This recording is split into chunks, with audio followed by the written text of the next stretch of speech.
Hi viewers, എല്ലാവർക്കും സുഖം തന്നെയല്ലേ? എല്ലാവർക്കും MrandMrsന്റെ പുതിയൊരു വീഡിയോയിലേക്ക് സ്വാഗതം. ഇത് നമ്മൾ ഉണ്ടാക്കാൻ പോകുന്നത് ഫ്രൈഡ് റൈസ് ആണ്. അപ്പം എങ്ങനെയാണ് ഫ്രൈഡ് റൈസ് ഉണ്ടാക്കുന്നത് എന്നുള്ള വീഡിയോ നമുക്ക് കാണാം.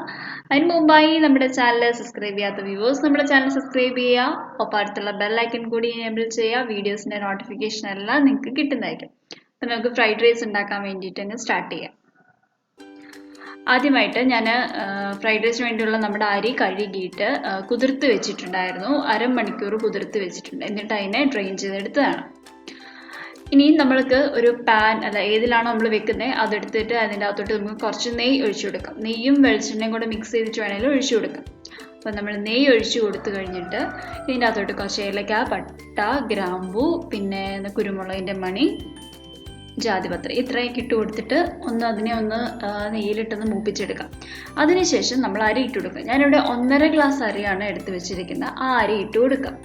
എന്നിട്ട് നമ്മൾ ഈ അരിനെ ഈ നെയ്യിലിട്ടിട്ടൊന്ന് മൂപ്പിച്ചെടുക്കുക. അതായത് അതിനെ അങ്ങോട്ടും ഇങ്ങോട്ടും ഇട്ടൊന്ന് ചൂടാക്കിയാൽ മതി. അപ്പോൾ ഇത് മൊരിയുന്ന ഒരു സൗണ്ട് കേൾക്കും നമുക്ക്. അപ്പോൾ ഒന്ന് ചെറുതായിട്ടൊന്ന് മൊരിയുക. ഇതെന്തിനാന്ന് ചോദിച്ചാൽ നമുക്ക് എക്സ്ട്രാ ആയിട്ടുള്ള ഇതിനകത്തുള്ള വെള്ളം ഒക്കെ ഉണ്ടല്ലോ, അതിങ്ങനെ ഡ്രെയിൻ ആയി പോവുകയൊക്കെ ചെയ്യും. പിന്നെ തമ്മിലൊട്ടാതിരിക്കാനൊക്കെ സഹായിക്കും. അപ്പോൾ അത് കളറൊന്നും ചേഞ്ച് ആവേണ്ട, ജസ്റ്റ് ഒന്ന് മൊരിഞ്ഞാൽ മാത്രം മതി. ഇത് കഴിഞ്ഞ് വെച്ചിട്ട് ഇനി നമുക്ക് ഇതിനകത്തോട്ട് നമുക്ക് ആവശ്യത്തിനുള്ള വെള്ളം ചേർത്ത് കൊടുക്കും. ഞാൻ 1.5 ഗ്ലാസ് അരിയാണ് എടുത്ത് ചേർത്ത് കൊടുത്തിരിക്കുന്നത്. 1.5 ഗ്ലാസ് അരിക്ക് 3.5 ഗ്ലാസ് വെള്ളമാണ്. ഏത് ഗ്ലാസ്സിലാണ് നമ്മൾ അരി മെഷർ ചെയ്ത് അതേ ഗ്ലാസ് തന്നെ 3.5 വെള്ളം എടുക്കാം. എന്നിട്ട് കുറച്ച് നാരങ്ങ നീരും കൂടി നമ്മൾ ഇതിൻ്റെ അകത്തോട്ട് പിഴിഞ്ഞെടുക്കുക. ആവശ്യത്തിന് ഉപ്പും ചേർത്ത് കൊടുക്കാം. ഇനി ഫ്ലെയിം സിമ്മാക്കിയിട്ട് നമുക്ക് മൂടി വെച്ചിട്ട് അരി വേവിച്ചെടുക്കാം. നമ്മൾ ഇനി ഫ്രൈഡ് റൈസിനുള്ള കുറച്ച് വെജിറ്റബിൾസ് ഒക്കെ കട്ട് ചെയ്ത് വെച്ചിട്ടുണ്ട്. ആദ്യമായിട്ട് നമ്മൾ കുറച്ച് വെളുത്തുള്ളിയും ഇഞ്ചിയും കൂടെ നല്ല പേസ്റ്റ് ആയിട്ടൊന്ന് വെച്ചിട്ടുണ്ട്. 1 സ്പൂൺ മതിയാവും. പിന്നെ നമുക്ക് ക്യാബേജ് വേണം, ബീൻസ്, ക്യാരറ്റ്, ഒരു സവോള, പിന്നെ ക്യാപ്സിക്കം ഇതൊക്കെയുണ്ട് എടുത്ത് വെച്ചിട്ടുണ്ട്. വെജിറ്റബിൾസ് ഒക്കെ വളരെ കുറച്ച് മതി. പിന്നെ നമ്മൾ സോയാ സോസ് എടുത്ത് വെച്ചിട്ടുണ്ട്. 2 മുട്ട എടുത്ത് വെച്ചിട്ടുണ്ട്. ഇനി നമുക്ക് മുട്ടയൊന്ന് പൊട്ടിച്ച് ഒന്ന് മിക്സ് ചെയ്ത് വെക്കാം. 2 മുട്ടയാണ് ഞാനിവിടെ എടുത്തിരിക്കുന്നത്. ആ 2 മുട്ടയും പൊട്ടിച്ചിട്ടിട്ട് ഇതിലേക്ക് 2 തുള്ളി സോയയുടെ സോസ്, പെപ്പർ പൗഡർ, ഉപ്പ് ആവശ്യത്തിന്, എന്നിട്ട് ഇതിനെ നന്നായിട്ട് മിക്സ് ചെയ്തേക്കാം. നമ്മൾ വെജിറ്റബിളിൻ്റെ കൂട്ടത്തിൽ സെലറി ഒക്കെ ഉണ്ടെന്നുണ്ടെങ്കിൽ നല്ലൊരു ടേസ്റ്റാണ് കേട്ടോ. സെലറി കിട്ടുകയാണെന്നുണ്ടെങ്കിൽ അത് യൂസ് ചെയ്യുക. അടുത്തായിട്ട് ഒരു പാൻ എടുത്ത് നമ്മൾ വെക്കുക. അത് ചൂടായി വരുമ്പോൾ ഇച്ചിരി എണ്ണ ഒഴിച്ചിട്ട് നമ്മൾ ഈ മുട്ട ചിക്കി എടുക്കുകയാണ് ചെയ്യുന്നത്.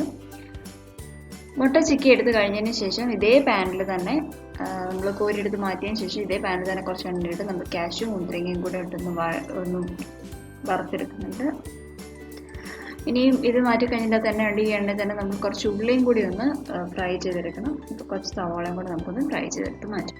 നമുക്ക് അതേ പാനിൽ തന്നെ നമ്മുടെ വെജിറ്റബിൾസ് എല്ലാം കൂടിയിട്ടൊന്ന് പകുതി ഒന്ന് വേവിച്ചെടുക്കണം. ആദ്യം ഇഞ്ചി വെളുത്തുള്ളി ഒന്ന് മൂപ്പിച്ചിട്ട് പച്ചനിറം മാറട്ടെ. അതിന് ശേഷം നമുക്ക് സവാള ഇട്ട് കൊടുക്കാം. അതൊന്ന് വഴണ്ട് വന്നു കഴിയുമ്പോൾ നമുക്ക് ഓരോ പച്ചക്കറി വീതം വെജിറ്റബിൾസ് ഇട്ടെടുക്കാം. ആദ്യം തന്നെ ക്യാബേജ് ഇട്ടെടുക്കണം ഉള്ളി കഴിഞ്ഞിട്ട്, കാരണം അതിനൊരു ചെറിയ പച്ചക്കുത്തുണ്ട്. അതൊന്ന് മാറിയതിന് ശേഷം നമുക്ക് ഓരോ വെജിറ്റബിൾസ് ആയിട്ടും ഒരു പകുതി വേവുന്നേരം വരെ നമുക്കിട്ട് വഴറ്റി കൊടുത്തുകൊണ്ടിരിക്കാം. ക്യാരറ്റ് നീളത്തിൽ അരിയണമെന്നില്ല കേട്ടോ, നമുക്ക് ചെറുതായിട്ട് ക്യൂബായിട്ട് അരിഞ്ഞാലും മതി.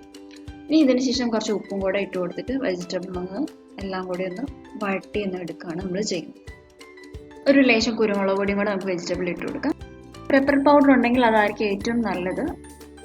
ഇപ്പോൾ ഓൾമോസ്റ്റ് എല്ലാം ആയിട്ടുണ്ട്. നമ്മുടെ റൈസ് വേവിച്ച് വെച്ചും കൂടി ഒന്ന് നോക്കാം. അതിപ്പോൾ നല്ല പെർഫെക്റ്റ് ആയിട്ട് വരുന്നുണ്ട്. അപ്പോൾ ഇതേ അളവിൽ തന്നെ അരി എടുക്കുന്നതിൻ്റെ അളവ് തന്നെ നിങ്ങൾക്ക് വെള്ളം കൂടെ എടുക്കുകയാണെന്നുണ്ടെങ്കിൽ നമുക്ക് അതുപോലെ നല്ല പെർഫെക്റ്റ് ആയിട്ട് കിട്ടും.